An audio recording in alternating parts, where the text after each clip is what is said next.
It started with Tom Cruise, Demi Moore, and myself. By the way, this was my being brought up to the majors, this movie. I had done a handful of films. I died in Denzel's arms, spoiler alert, on Ricochet. A Few Good Men, the courtroom classic that gripped audiences with its intense performances and unforgettable lines, has held on to secrets for decades. Now, the cast is finally breaking their silence, revealing behind-the-scenes truths that most fans never even suspected. Hidden tensions, improvised moments, and decisions that changed the film forever are coming to light. So, what really happened during those iconic scenes, and how much of what we saw was not in the script? These revelations are rewriting everything we thought we knew about this legendary film today. The moment that escaped the script. Long before audiences witnessed the explosive courtroom clash in A Few Good Men, the scene existed in a far more controlled and predictable form. On paper, it was powerful, structured, and carefully written. But once rehearsals began, something unexpected started to take shape, something no script could fully contain. At the center of it stood Jack Nicholson, whose approach to Colonel Jessup was anything but restrained. He did not simply recite lines. He pressed into them, stretched their meaning, and allowed silence to carry as much weight as the words themselves. Each pause lingered longer than expected. Each response carried a sharper edge. It created an atmosphere that felt less like acting and more like a confrontation unfolding in real time. Across from him, Tom Cruise adjusted in ways that were not entirely planned. His timing shifted. His reactions sharpened. What had been written as a steady exchange began to transform into a rising psychological duel. The rhythm of the scene was no longer dictated by the script alone. It was being shaped moment by moment, driven by tension that neither actor was willing to release. During rehearsals, the dialogue evolved. Lines were not necessarily changed, but the way they were delivered took on a new life. Words that once served as simple responses became weapons. Silence became pressure. Eye contact turned into a form of challenge. The escalation was not mapped out. It built naturally, almost unpredictably, as both actors pushed deeper into the confrontation. Crew members reportedly felt the shift immediately. What they were watching no longer resembled a standard rehearsal. There was a growing intensity that made the room feel tighter, heavier. Even those behind the camera could sense that something unusual was happening. The scene was no longer being performed. It was being discovered. By the time filming began, that raw energy had already taken hold. The structure remained, but the emotion behind it had changed completely. The pacing, the pauses, the sudden bursts of intensity, all of it had been shaped through those early moments of experimentation. What audiences would later see as one of the most iconic exchanges in film history was not simply the result of careful writing. It was the product of two actors pushing each other beyond expectation. And that realization quietly raises a deeper question. If the most powerful moment in the film was not entirely planned, then how much of what followed was truly controlled? And how much was something else entirely? Let's find out. The quiet strategy behind Kaffee's rise. What began as an unexpected shift in the courtroom dynamic did not happen by chance. It was carefully shaped from within, driven by the approach of Tom Cruise, who saw his role in A Few Good Men as far more than a standard performance. From the earliest stages, he treated Lieutenant Daniel Kaffee not as a finished character, but as someone still finding his footing, someone who had not yet earned the confidence he would later display. In the opening portions of the story, Kaffee appears relaxed, even slightly unprepared, moving through the case with a sense of ease that borders on detachment. This was not accidental. Cruise leaned into that uncertainty, allowing the character to feel incomplete. His posture, his tone, even the way he responded to pressure, carried a subtle hesitation. It created the impression of a man who had potential, but had not yet been tested in a way that demanded everything from him. As the narrative progressed, that approach began to shift. The change was gradual, almost unnoticeable at first. Small adjustments in delivery started to appear. His voice carried more weight. His reactions became sharper. The hesitation that once defined him slowly gave way to focus. This transformation mirrored the progression of a real courtroom journey, where confidence is not given but built through confrontation, pressure, and risk. Behind the scenes, this evolution was not left to chance. Cruise was actively working to intensify the exchanges, particularly in scenes opposite Jack Nicholson. He pushed for a stronger sense of friction, encouraging moments where the dialogue felt less like conversation and more like a challenge. It was not about overpowering the scene, but about creating a balance where neither side could fully control. The outcome? This created a dynamic that extended beyond the script. The interaction between the two actors began to carry a deeper tension, one rooted in presence as much as performance. Nicholson's commanding delivery naturally filled the space, but Cruise responded by tightening his focus, meeting that intensity with growing resistance. What unfolded was not a simple exchange of lines, but a subtle struggle for control, where every glance, every pause, and every shift in tone carried meaning. Those observing the process could sense it. The atmosphere during these moments became more concentrated, more unpredictable. There was a feeling that the scene could tilt in either direction at any time. That uncertainty gave the performance its edge, making each interaction feel immediate and real. As Caffey's confidence grew within the story, so did the tension between the two performances. It became clear that this was not just a character arc unfolding on screen, but a carefully shaped progression built through intention, adjustment, and pressure. Yet even with all that intensity, there was another layer beneath it, one that had less to do with performance and more to do with the environment surrounding it.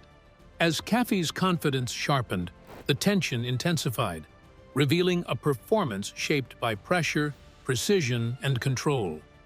But beneath the rising conflict, something unseen was quietly influencing every moment. Was the real force never the actors, but the system itself? Stay with us. The truth beneath the uniform. As the intensity between performances continued to build, there was another force shaping everything beneath the surface. It was not written into dialogue or captured in stage direction.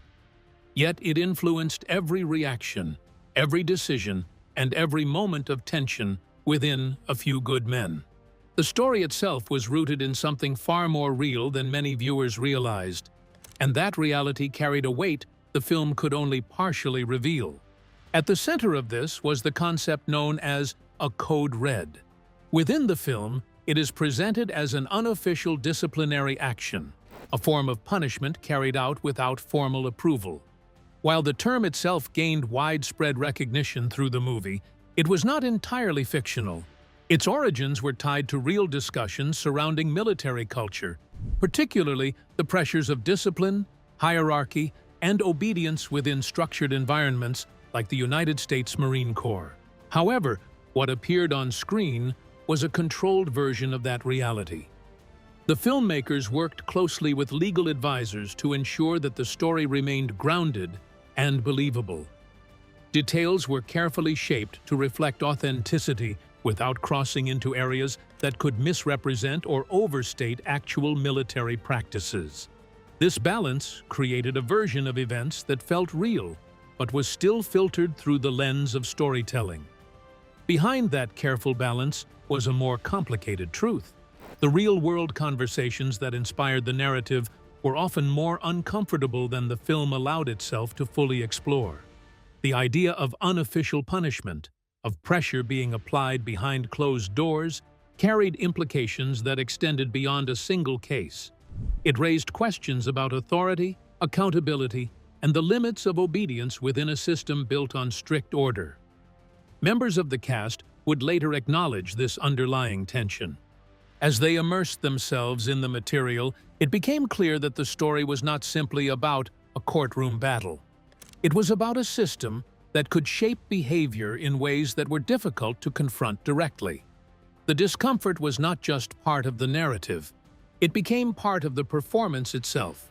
This awareness influenced how scenes were approached. Lines were delivered with a deeper sense of weight. Reactions carried more hesitation, more thought, as if each character understood that the truth they were dealing with was larger than what could be openly said. The courtroom was not just a place for legal arguments. It became a space where hidden pressures and unspoken rules quietly surfaced. The more the actors engaged with these ideas, the more the story shifted beneath them. What had once appeared as a clear conflict between right and wrong began to blur. Motivations became more complex, decisions felt heavier, and the tension that defined the film took on a new dimension, one shaped not just by performance, but by the reality that inspired it. As the actors sank deeper into the story, certainty began to fracture, turning clear lines into uneasy gray. Dialogue grew sharper, silence heavier, and every decision carried unseen weight shaped by reality itself. But if the lines changed meaning, what else did? Let's unravel more mystery. When the words took on a life of their own. As the weight of real-world influence settled into every performance, another layer of complexity began to emerge, one rooted not in the story itself, but in how that story was spoken. The screenplay for A Few Good Men, written by Aaron Sorkin, was known for its precision. Every line carried intention. Every exchange was carefully structured to guide the audience through tension, logic, and revelation. On the page, it was controlled, measured, and exact. But once the actors stepped into those words, something began to shift. Sorkin's writing style has long been recognized for its rhythm, often described as almost musical in its flow. The dialogue was designed to move with clarity, building arguments step by step. Yet inside the courtroom setting of the film, that rhythm did not remain untouched. The actors, shaped by the intensity of the material and the atmosphere surrounding it, began to adjust how those lines were delivered. Instead of allowing each sentence to land in a steady, predictable way, the pacing became sharper. Responses came faster. Interruptions felt more natural. What had been structured as a clean exchange began to resemble something more unpredictable, closer to the urgency of a real courtroom under pressure. Words overlapped in energy, even when they did not overlap in sound. The space between lines tightened, creating a sense that every second carried consequence. This transformation was especially visible in moments of confrontation. Dialogue that might have read as firm on paper became forceful when spoken aloud. A simple question could feel like an accusation. A measured response could carry the weight of defiance. The tone shifted from controlled discussion to something more charged, where each line pushed against the next. The actors did not change the meaning of the script. They preserved its core completely. What they altered was the feeling behind it. By adjusting timing, emphasis, and delivery, they introduced a sharper edge to the material. The courtroom no longer felt like a place of orderly debate. It became a space of rising tension, where every word had the potential to shift the balance. This evolution did not happen in isolation. It was shaped by the growing awareness of the story's deeper implications, by the intensity between performances, and by the environment in which the scenes were unfolding. All of these elements came together to influence how the dialogue lived on screen. In the end, the script provided the foundation. It gave the structure, the direction, and the logic that held everything together. But the performances transformed that structure into something more immediate, more unpredictable, and far more intense than what had originally been written. The script built the foundation, but the performances shattered its limits, turning precision into raw tension, control into unpredictability, and dialogue into confrontation. As intensity took over and presence redefined every moment, one question remained: who was truly in control? Stay glued. The presence that shifted everything. As the dialogue sharpened and performances grew more intense, one presence began to stand above the rest, not through volume or constant visibility, but through control. On the set of A Few Good Men, Jack Nicholson did not need many scenes to leave an impact. His role as Colonel Jessup was limited in screen time, yet the effect of his presence extended far beyond the moments he appeared on camera. When he entered the scene, the atmosphere changed. It was not something that needed to be announced or explained. It was felt. Conversations grew quieter. Focus tightened. Even experienced actors became more alert, more aware of every movement and every line. There was a natural shift in energy, as if the space itself had adjusted to accommodate him. Nicholson's approach to performance played a major role in this shift. He carried a level of confidence that translated directly into his character. His delivery was deliberate, controlled, and often unpredictable in its intensity. A line could begin calmly and then rise without warning, or it could remain steady while carrying an undercurrent of pressure that was impossible to ignore. This unpredictability forced those around him to stay fully engaged at all times. For Tom Cruise and the rest of the cast, this created a unique challenge. It was not enough to simply follow the script or rely on rehearsal. They had to meet that presence with equal focus. Every reaction had to feel real. Every response had to hold its ground. The scenes became less about delivering lines and more about maintaining balance within a moment that could shift at any time. Crew members also noticed the difference. When Nicholson was on set, there was a heightened sense of attention. Movements became more precise. Timing mattered more. There was an understanding that the performance unfolding in front of the camera required a level of care that matched its intensity. It was not pressure in a negative sense, but it was unmistakable. What made this even more compelling was how closely it mirrored what appeared on screen. The authority carried by Colonel Jessup did not feel constructed. It felt lived in. The tension between him and the opposing side in the courtroom carried a weight that went beyond the script. It reflected a dynamic that had formed naturally through performance and presence. This influence had a lasting effect on the film's tone. It elevated the stakes of every interaction. It pushed scenes into deeper territory, where control and resistance were constantly in motion. Yet, despite the strength of that presence, there were still elements beyond any single actor's influence, factors that shaped the experience in ways no performance alone could fully command. Every exchange carried more than tension. It carried unseen pressure, shaping every glance, every silence, every decision. Control shifted. Resistance grew, yet something deeper guided it all. If no actor truly held that power, then what force was really controlling the truth? Stay tuned. The space that forced the truth out. Even with a commanding presence shaping the tone of each exchange, there was another force quietly influencing everything that unfolded inside. It was not a person, and it was not written into the script. It was the courtroom itself. The environment was carefully constructed, not just to look authentic, but to actively shape how the actors performed within it. The design of the set created a sense of pressure from the moment anyone stepped into it. The space was not wide or forgiving. It felt contained, almost restrictive, with boundaries that subtly closed in around the actors. This physical tightness translated directly into emotional intensity. There was little room to step away, little space to release tension. Every movement felt noticed. Every pause carried weight. Positioning played a crucial role. Actors were placed in ways that naturally forced confrontation. They faced each other directly, often at angles that made avoidance impossible. When one character spoke, the other had no choice but to absorb it fully. There was no comfortable distance, no easy escape from the moment.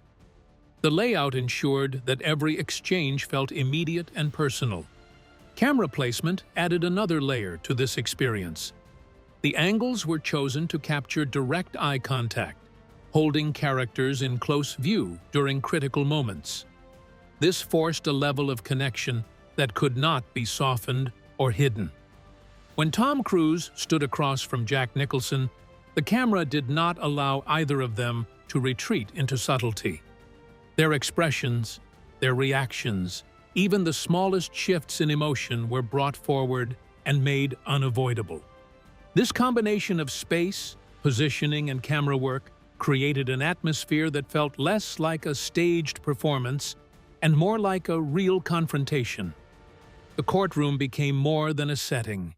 It turned into an active participant in the scene, shaping how tension built and how it was released. Actors did not simply deliver lines within it. They responded to it, adapted to it, and allowed it to influence their behavior. The effect was immediate.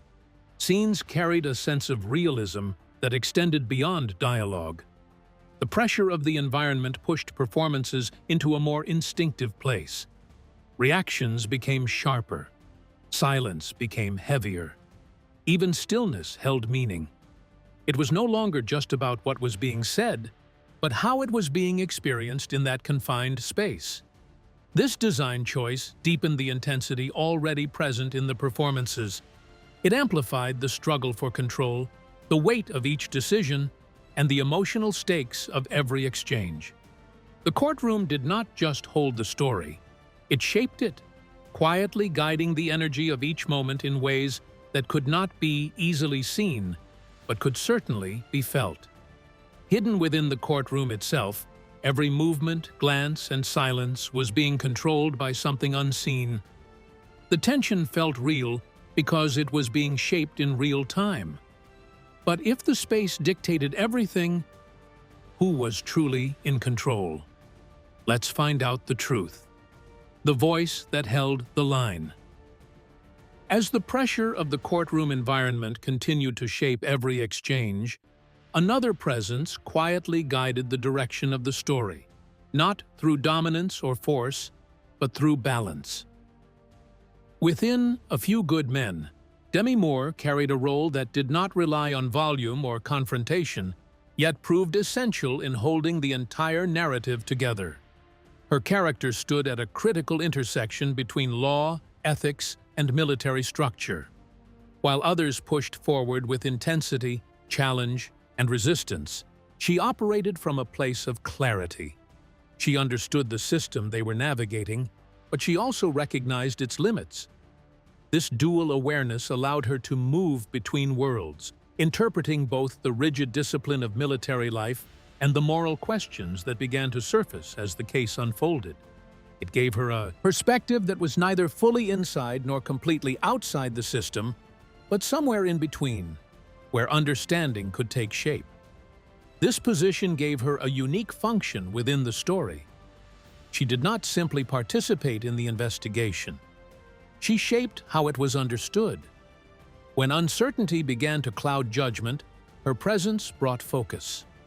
When emotions threatened to take control, she grounded the moment, guiding it back toward purpose. Her influence was steady, often subtle, but always present, working beneath the surface where the audience might not immediately notice, yet constantly shaping the direction of events. This became especially important in relation to Tom Cruise's character. As his journey evolved from hesitation to confidence, her role acted as a stabilizing force. She challenged him when needed, questioned his assumptions, and pushed him to see beyond the surface of the case. She did not allow him to rely on instinct alone.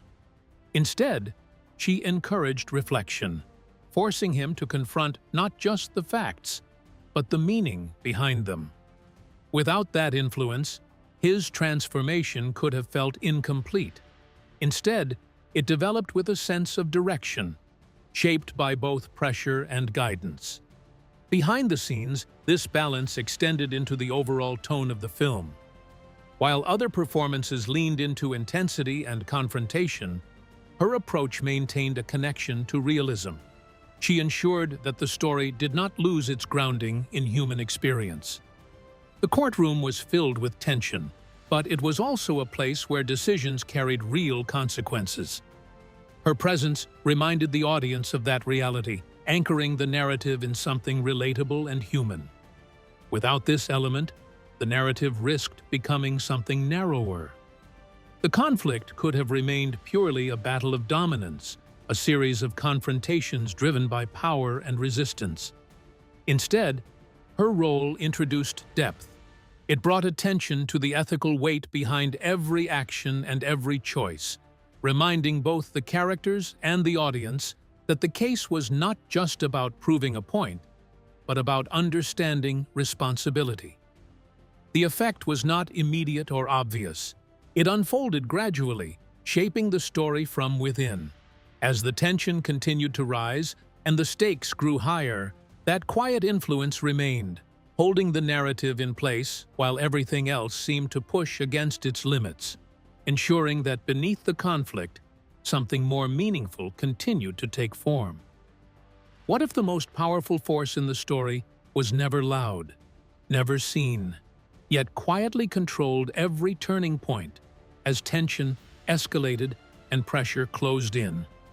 And if everything seemed to move forward, what was silently holding it all together?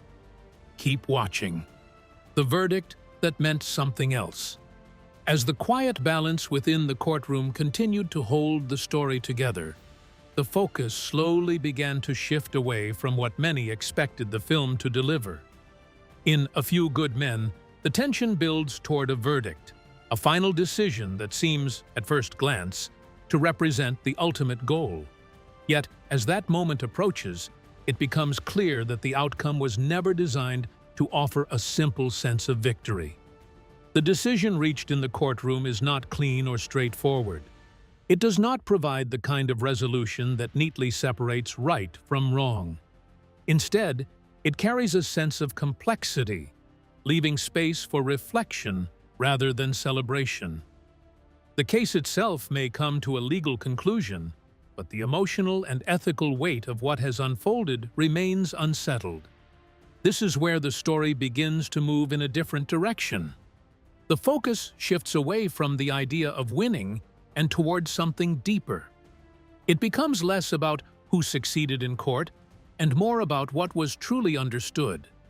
The characters are no longer driven solely by the need to prove a point. They are confronted with the consequences of their actions and with the realization that those actions exist within a larger system that shapes behavior in ways that are not always visible. For Tom Cruise's character, this shift is especially significant. The journey that began with uncertainty and hesitation reaches a moment of clarity, but it is not defined by triumph. It is defined by awareness. He comes to understand that responsibility does not end with following orders or achieving a legal outcome.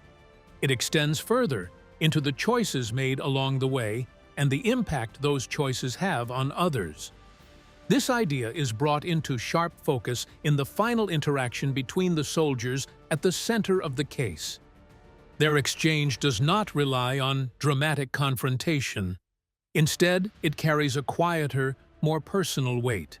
It reveals that the true conflict was never just about authority or obedience. It was about understanding the role each individual plays within a structured system, and the responsibility that comes with that role. The moment feels restrained, yet it carries a lasting impact. It shifts the meaning of everything that came before it. The courtroom arguments, the tension, the struggle for control, all lead to this realization. The story is not asking who won. It is asking what was learned and at what cost. As this understanding settles in, the film leaves behind the expectation of a clear resolution. What remains is a deeper question about accountability, one that continues to linger beyond the final scene. A quiet moment rewrites everything, turning victory into reflection and exposing hidden costs beneath every decision. The tension lingers, the silence speaks louder, and accountability takes center stage. But if no one truly won, then what truth was everyone protecting? Stay glued. The truth that was always there, just never spoken. As the weight of accountability settled over the story, a deeper realization began to emerge, one that extended beyond the final moments of the case. Years after the release of A Few Good Men in 1992, reflections from those involved began to reshape how the film was understood. What audiences had long seen as a powerful courtroom drama was, in many ways, only the surface of something far more layered. The performances that defined the film were never built solely on dialogue. Beneath the sharp exchanges and rising tension, there was a quieter structure at work, one rooted in control. Not just control of a situation, but control of truth itself. This idea was not always stated directly, yet it influenced every decision, every reaction, and every moment of silence within the courtroom. The dynamic between the characters reflected more than individual conflict. It mirrored systems of authority that exist beyond the screen. Orders flowed downward, responsibility was often redirected, and truth, rather than being freely revealed, appeared shaped by those in positions of power. This created a tension that was not always visible in words, but could be felt in the way characters held back, hesitated, or chose what to say and what to leave unsaid. For actors like Tom Cruise and Jack Nicholson, this underlying structure became an essential part of their performances. Their interactions were not just about opposing viewpoints. They carried the weight of hierarchy, authority, and resistance. Nicholson's presence reflected command and certainty, while Cruise's progression represented the challenge of confronting that authority. What unfolded between them was not only a legal argument, but a reflection of how power can influence what is accepted as truth. This perspective extended across the entire cast. Each performance contributed to a larger picture where silence held as much meaning as speech. Moments where characters paused, avoided direct answers, or shifted their tone were not empty spaces. They were filled with implication. They suggested that what was being said was only part of the story, and that something more existed beneath it. Over time, this interpretation has become clearer. The film's impact does not come only from its most famous lines or its most intense confrontations. It comes from the tension that runs quietly beneath them. The realization that truth within the story is not simply discovered, but influenced, controlled, and, at times, withheld. What many viewers initially experienced as a story about justice begins to take on a different meaning. It becomes a study of systems, of the pressures they create, and of the silence they can enforce. The courtroom remains the setting, but the true conflict exists within the structures that surround it, shaping every outcome in ways that are not always immediately visible. So, what do you think? Was the truth ever truly revealed or carefully controlled through power, silence, and performance all along? We'd love to hear your thoughts in the comments. Don't forget to like, share, and subscribe.